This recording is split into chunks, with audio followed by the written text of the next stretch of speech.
Today's boilers, as they have been since their origin, involve the complex production and manipulation of steam.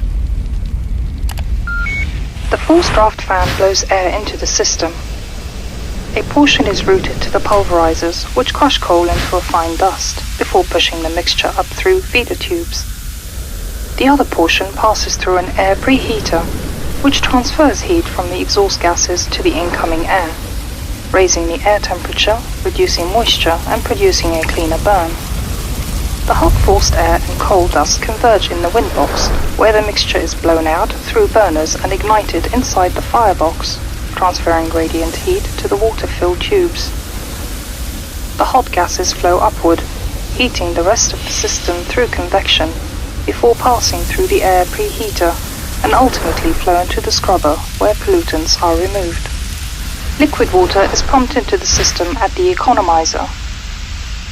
Gradually, it's heated to base temperature before gathering at the steam drum, the system's main distribution hub for circulating water and steam through the boiler. Liquid water flows through large tank-comers and into the base of the firebox.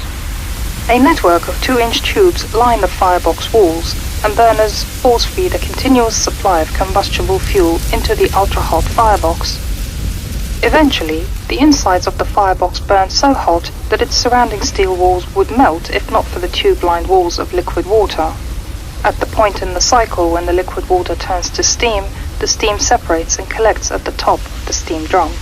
Because this saturated steam still contains small amounts of liquid water that would cause corrosive damage to the turbine, the saturated steam is routed back into the firebox and through superheats to burn off all but the smallest traces of liquid water. This dry, superheated steam then exits the boiler, passing through a steam locker and ultimately providing power to the spinning turbine, which generates electricity.